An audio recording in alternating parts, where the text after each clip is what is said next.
Hello friends, भारतीय राज्य के विदेश नीति के अंदर हम लोग बात करेंगे आज भारत की मध्य एशिया को जोड़ो नीति। भारत ने मध्य एशिया को जोड़ो नीति की शुरुआत 2012 में की। इस नीति का उद्देश्य मध्य एशिया के देशों के साथ भारत के संबंधों का विस्तार और सुदृढ़ीकरण है। इन देशों में शामिल हैं कजाकिस्तान, किर्गिस्तान, ताजिकिस्तान, तुर्कमेनिस्तान तथा उज्बेकिस्तान। भारत की मध्य एशिया को जोड़ो नीति वृहद दृष्टिकोण पर आधारित है और इसके राजनीतिक, रणनीतिक, आर्थिक एवं सांस्कृतिक संबंध शामिल हैं। इसकी विशेषताएं निम्नवत हैं।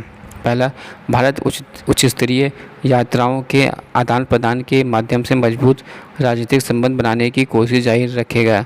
भारतीय नेता द्विपक्षीय एवं बहुपक्षीय मंचों पर नज़दीक संवाद व अंतर्क्रियाएं जारी रखेगा। दूसरा, भारत सामरिक एवं सुरक्षा सहयोग को सुदृढ़ करेगा। भारत की पहले से भी कुछ मध्य एशियाई देशों के साथ रणनीतिक भागीदारी है। पूरा स्थान सैन्य प्रशिक्षण, संयुक्त शोध, आतंक निरोधक समन्वय और तथा अफगानिस्तान पर चर्चा जारी है। भारत मध्य एशियाई साझेदारी के साथ बहुपार्श्विक वार्ताएं पहले से विद्यमान मंचों जैसे कि SCO, Eurasian economic community EEC तथा कस्टम यूनियन जैसे संयुक्त प्रयासों से उत्पन्न सिनर्जी का इस्तेमाल कर आगे बढ़ाना जारी रखेगा। भारत ने व्यापक आर्थिक सहयोग समझौते का प्रस्ताव किया कि अपने बाजार को यूरेशिया के साथ जोड़ने के लिए। नेक्स्ट, भारत मध्य एशिया का ऊर्जा और प्राकृतिक संसाधनों के लिए दीर्घकालीन साझेदारी के रूप में देखता है। मध्य एशिया में बड़ी जीत की कृषि योग्य जन्मभूमि है और भारत के लिए यहां अधिक मूल्यांकन का लाभप्रद फसलों के उत्पादन में सहयोग की बड़ी संभावना है। चिकित्सा एवं अन्य क्षेत्र जहां सहयोग की व्यापक संभावना है।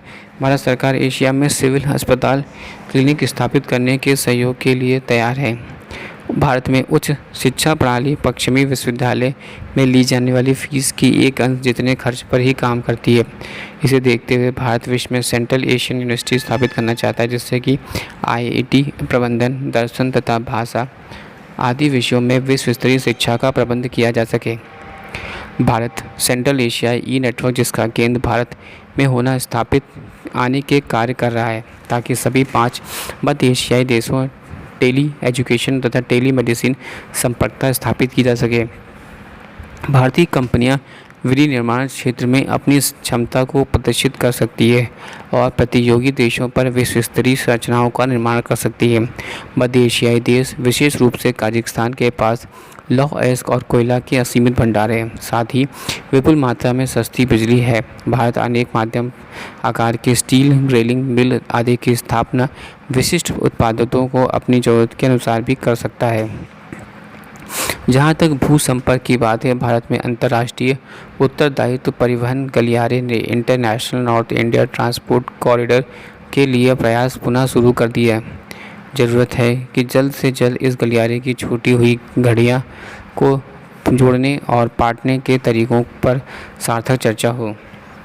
इस क्षेत्र में व्यवहार, बैंकिंग अधिसूचना का अभाव व्यापार एवं निवेश में एक बड़ी बाधा है। भारतीय बैंक यहां अनुकूल नीतिगत वातावरण देखकर अपनी उपस्थिति और कहां तक विस्तारित है कर सकते हैं। भारत और मध्य एशियाई देश वायु संपर्कता बढ़ाने के लिए मिलजुल कर काम कर सकते हैं। भारत आउटवाइड ट्रैवलर्स के लिए सबसे बड़े बाजार में है 2011 में लगभग $21 बिलियन। अनेक देशों में भारत ने अपने पर्यटन केंद्र खोले। मध्य एशिया के देश छुट्टियों को पसंदीदा गंतव्य बना सकते हैं। भारतीय फिल्म उद्योग के लिए भी जो सुंदर विदेशी लोकेशन की खोज में रहता है।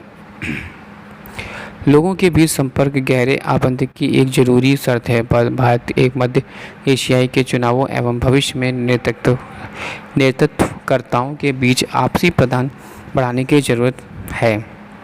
विद्यार्थियों को आदान प्रदान के पहले भी चल रहा है। भारत और मध्य एशिया के विद्वान, अकादमिकों, नागरिकों, समाज तथा युवा प्रतिनिधि मंडलों के विकसित मेल जोल एवं आने जाने को प्रोत्साहित कर सकते हैं, जिससे कि एक दूसरे की संस्कृतियों की गहराई से समझने की अंतर्दृष्टि मिले।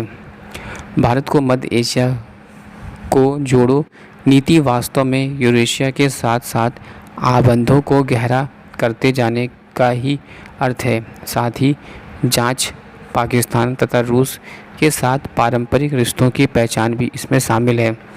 भारत की उम्मीद है कि इसकी अनेक मंचों पर उपस्थिति एवं सदस्यता से इस क्षेत्र में संबंधों पर नवीकरण की मजबूती मिलेगी।